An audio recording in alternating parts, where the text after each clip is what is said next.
السلام علیکم ورحمۃ اللہ وبرکاتہ۔ تمام ناظرین کا میرے یوٹیوب چینل پر تہہ دل سے استقبال ہے۔ ناظرین، پچھلی ویڈیو میں نے آپ سب سے کہا تھا کہ کسی قسم کا مسئلہ پوچھنا ہو، کوئی بات پوچھنی ہو تو آپ میرے چینل پر کمنٹ کر کے پوچھ سکتے ہیں۔ تو کسی نے مجھے سامنے سے ہی پوچھا کہ نفل نمازیں پڑھنا کیسا ہے، یعنی منت والی نمازیں پڑھنا کیسا ہے۔ تو میں نے اسی ٹاپک کو مد نظر رکھتے ہوئے آپ کے سامنے ایک چھوٹی سی ویڈیو بنائی ہے۔ اس چھوٹے سے ویڈیو میں آپ کو انشاءاللہ کوشش کروں گی کہ تھوڑی بہت معلومات دے سکوں۔ دیکھیں ناظرین، شریعت کے احکام کے مطابق فرض نمازیں اور سنتیں جو ہم پر لازم و ملزوم ہیں، ان کا ادا کرنا ہمارے اوپر فرض ہے۔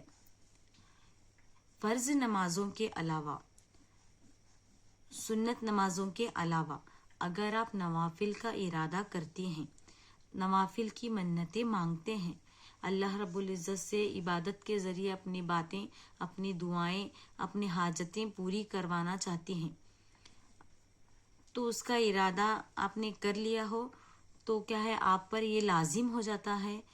آپ کا کام مکمل ہو جانے پر آپ پر وہ چیزیں واجب ہو جاتی ہیں۔ یعنی آپ نے اگر فلاں 2 رکعت نماز پڑھنے کا، فلاں کام ہو جانے کے بعد 2 رکعت نماز پڑھنے کا ارادہ کیا ہو تو آپ پر کیا ہے، اس کام کے مکمل ہو جانے پر 2 رکعت نماز پڑھنا واجب ہو جائے گا۔ تو لہٰذا کوشش ایسی کریں، نیت ایسی کریں، ارادہ ایسا کریں کہ جو آپ کر سکتے ہوں۔ اگر آپ نے نیت مانی ہو کہ فلاں کام ہو جانے کے بعد میں نفل نماز ادا کروں گی تو آپ کو ثواب تو مل جائے گا، مگر آپ کو اگر دگنا ثواب ملنا ہے تو آپ زیادہ تر کوشش کریں کہ آپ انہی عبادتوں کو چنیں جن کا ذکر کیا ہے، احادیث میں بتایا گیا ہے، یا پھر بزرگان دین کے قول کے مطابق کیا ہے، ثابت ہو، بزرگان دین کی کتابوں میں جن کا ذکر ثابت ہو۔ زیادہ تر کوشش کریں کہ آپ چاشت کی نمازیں، اشراق کی نمازیں، یا پھر صلاۃ التسبیح کی نمازیں، یا پھر صلاۃ الاوابین، یا پھر رب کو راضی کرنے کے لیے آپ تہجد وغیرہ کی نمازیں پڑھ کر کیا ہے، اپنی منتوں کو پورا کریں۔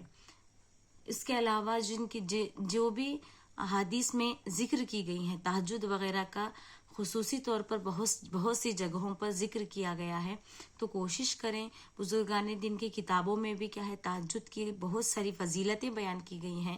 زیادہ تر کیا ہے، تہجد کے ذریعے، صلاۃ التسبیح کے ذریعے رب کو راضی کرنے کی کوشش کریں۔ جب بھی آپ نوافل ادا کر رہے ہوں تو اس بات کو مد نظر رکھیں کہ آپ کی نوافلیں قضا وقتوں پر نہ ہو، یعنی مکروہ اوقات پر نہ ہو۔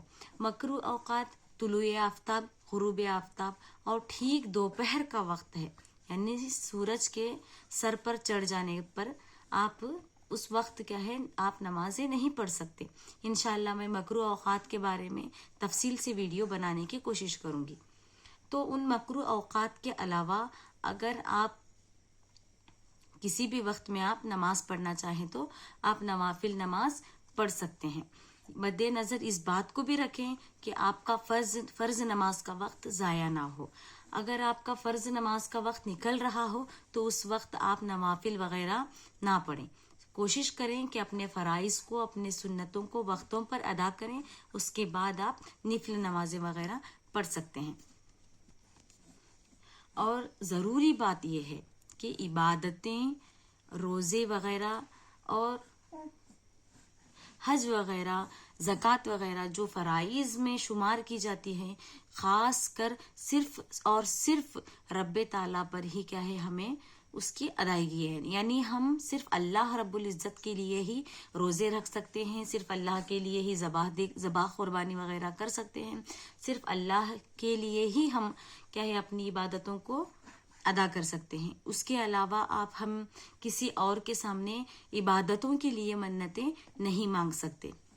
تو بعض خواتین جن کو بہت نالج نہیں ہے، جس کو دین کا علم نہیں ہے، وہ خواتین کیا ہے، کسی ولی کے دربار میں جا کر نمازیں پڑھ لیتی ہیں۔ تو اس لہٰذا ایسے شرک سے بچیں، کیونکہ صرف عبادتیں صرف اللہ تعالیٰ کے لیے ہے۔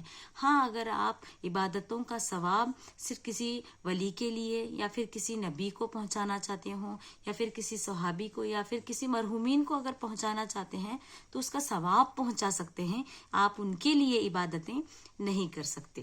تو زیادہ تر کوشش کریں کہ اللہ رب العزت کو راضی کرنے کے لیے منتیں مانگنا ہے تو رب سے مانگیں، اور وسیلہ اولیاء کو، نبیوں کو وسیلہ بنائیں۔ اگر آپ کو اس ویڈیو میں اگر آپ کو تھوڑی بہت معلومات مل گئی ہو تو ضرور اس پر عمل کریں، اور اس چینل کو سبسکرائب اور لائک کمنٹ ضرور کریں۔ السلام علیکم ورحمۃ اللہ وبرکاتہ۔